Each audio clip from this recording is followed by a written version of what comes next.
So, how does an artist who's been completely broken by tragedy and totally rejected by the industry, somehow transform himself into one of hip hop's most revered and mysterious figures? Well, that's the story we're diving into today. The story of how a man named Daniel Dumile became the supervillain MF Doom, and in doing that, became a myth. You know, this quote from the legendary jazz musician Sun Ra, it's pretty much the key to understanding everything we're about to talk about. This idea of deliberately creating a myth, of choosing to be a legend instead of just a person. It's not just about music. It's about taking control of your own story. But before he became this legendary figure, there was a hero's promising start. We have to go back to the beginning, to a young, idealistic artist named Daniel Dumile, who went by the name Zev Love X, at his group KMD. At first, KMD actually stood for causing much damage. But as they got more and more influenced by these incredible conscious hip-hop groups like Public Enemy, their whole focus started to shift. So they redefined the name. It became a positive cause in a much damaged society. You can see they were really starting to embrace this new Afrocentric message. Okay, so their big break, it came from a feature on Third Bass's huge hit, The Gas Face. And just like that, everything changed. Suddenly, Zev Love X is on MTV. He's touring the country with massive acts like Big Daddy Kane and even a young Tupac. I mean, think about it. He went from being just another fan in the crowd to being the guy on stage. He was living the dream, for real. But that dream, yeah, it was about to turn into a total nightmare. This promising start was headed for a tragic and just incredibly abrupt end.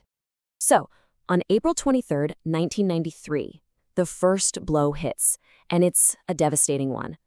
Daniel's younger brother and his bandmate in KMD, DJ Subroc, was tragically killed in an accident. He was only 19 years old. And the grief, it was just overwhelming, It was raw. The rapper Del the Funky Homo Sapien actually saw Dumile's pain firsthand. He describes this moment of just pure, unfiltered rage. You can just feel the devastation in his words. He was, like Del said, completely going through it.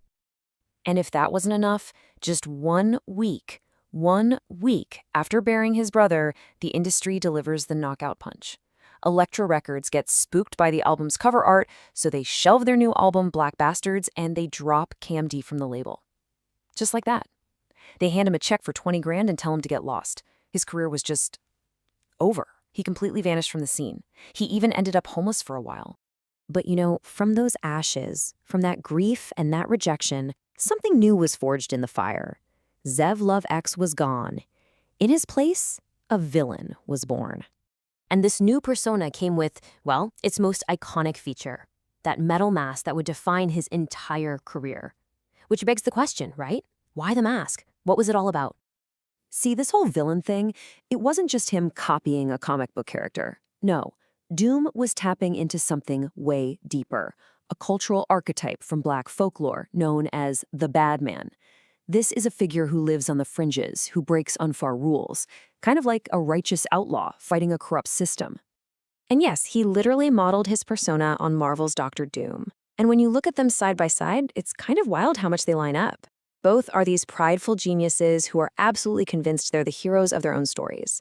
Dr. Doom wanted to save the world by ruling it. MF Doom wanted to save hip-hop by rejecting its rules and completely remaking the underground in his own image. So, okay, the mask was doing a lot of work here. It wasn't just one thing. First, it was a clean break from his past, right? The ghost of Zev Love X was gone. It was also a total rejection of that keep it real era in the 90s. He was forcing you to focus on the lyrics, not what he looked like. And maybe most importantly, it was a way for him to keep his private life private, to build a wall between the art and the man.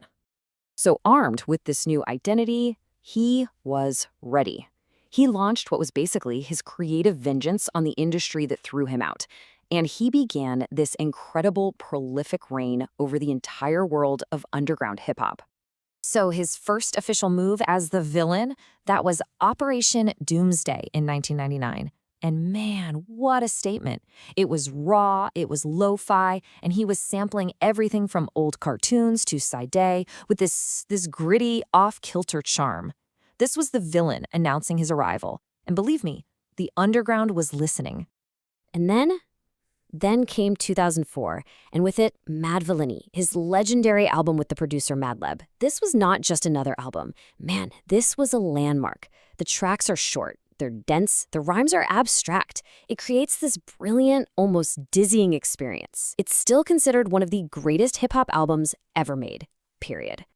And get this, in the exact same year, he also drops M.M. Food, a huge concept album built entirely around food metaphors and cartoon samples.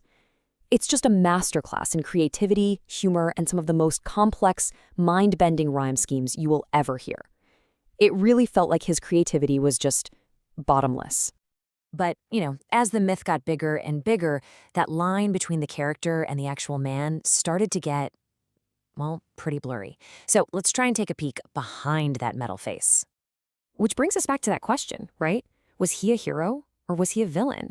The truth is, he was kind of both. And the performance, the act, it often bled into his real life in some pretty challenging ways. I mean, his commitment to this villain persona was absolute, and sometimes it got complicated. He would famously send imposters, he called them doombots, to perform at his own shows. Many people who were close to him described him as a functional alcoholic, and while everyone praised his genius, he was also known as a dodgy, unapologetic hustler, really embodying that bad man archetype to the fullest. And that privacy thing, it was total. His death was only announced to the public 2 months after it actually happened. This quote from a director who worked with him, I think it just perfectly sums up that contradiction. He could be warm, he could be open, but he was also fiercely private and guarded. He was a true enigma. And that was by design. So, what does this all leave us with? Doom's story is one of just profound loss, radical reinvention, and the creation of a myth that became so powerful it actually outlived the man himself. And it forces us to ask, what is the true power of a mask? It can be a shield that protects you from pain, sure. It can be a tool to help you focus. But maybe, just maybe, it's a way for an artist to become something more than just a person, to become an idea.